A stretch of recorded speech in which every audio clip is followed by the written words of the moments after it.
Alors, je suis arrivé au club en 1979.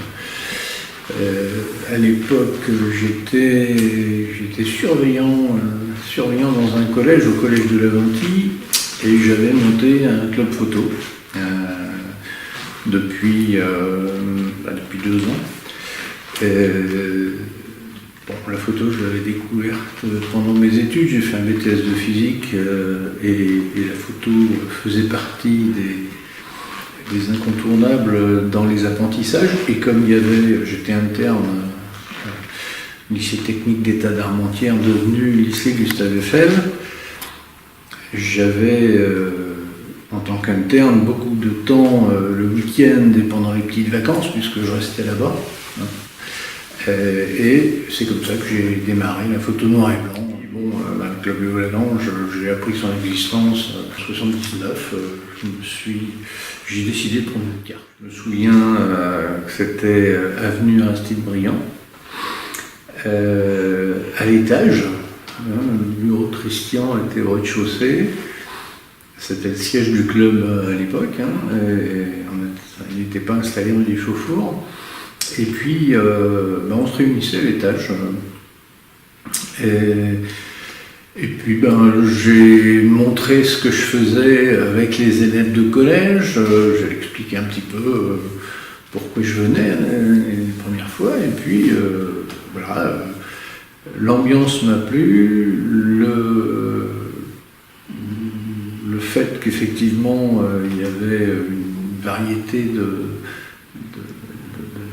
personnes très, très différentes. Mon épouse à l'époque, Monique, venait avec moi. On n'avait pas encore d'enfants, donc pas de contraintes. Et puis elle avait sympathisé avec Marie-Édith, une jeune femme qui à l'époque fréquentait aussi, découvrait le club.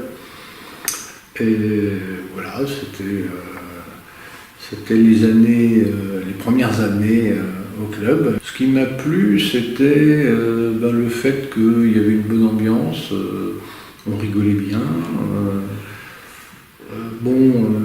Il y avait les tenants des concours. Il y a toujours eu un groupe de chevronnés qui tenait beaucoup au concours.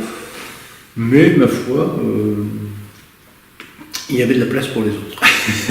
Moi, je n'étais pas particulièrement intéressé par les concours, la Coupe de France, etc. À l'époque, c'est vrai que Christian, qui était le responsable du club à photo à cette époque-là, avait fait monter le niveau et il y avait une ambition d'arriver à décrocher la coupe, ce qu'ils ont fait d'ailleurs. Au fil des ans, j'avais amené aussi mon grain de sel, de sel d'argent bien sûr, et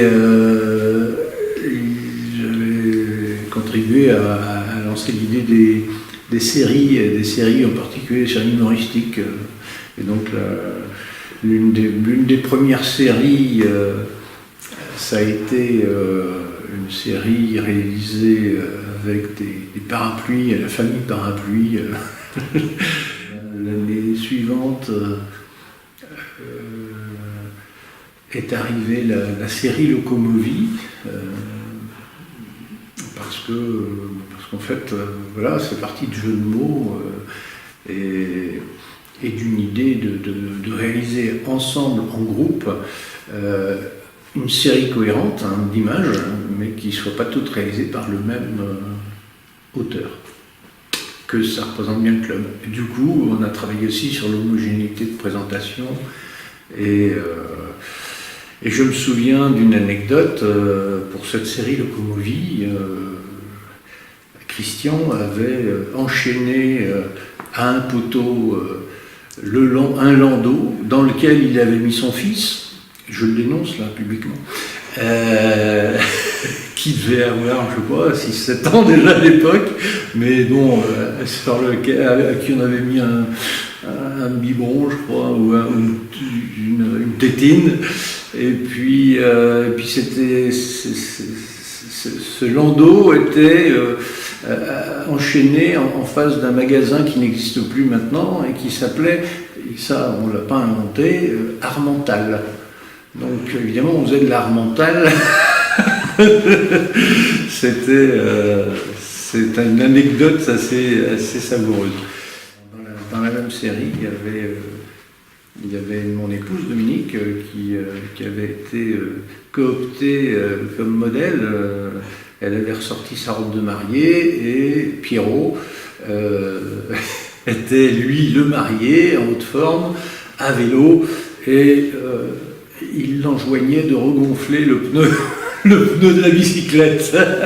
Donc, alors ce dont je me souviens, c'est aussi une anecdote intéressante, c'est que pour aller faire cette photo, c'était du côté de l'Homme, je crois, on avait embarqué dans une camionnette des tonneaux remplis d'eau, parce qu'on avait repéré un petit chemin pavé, au bout duquel il y avait une petite chapelle, et qui devait servir de fond à l'image préméditée.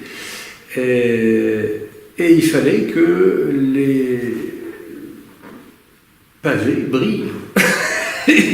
Mais comme on devait y aller un jour aussi où il faisait pas trop mauvais, on avait emmené, je sais pas, des bidons de 40-50 litres d'eau, il y en avait plusieurs, pour arroser les pavés. Et on avait mouillé les pavés avant de faire les photos. Et c'est vrai qu'effectivement, c'était une aventure assez sympathique.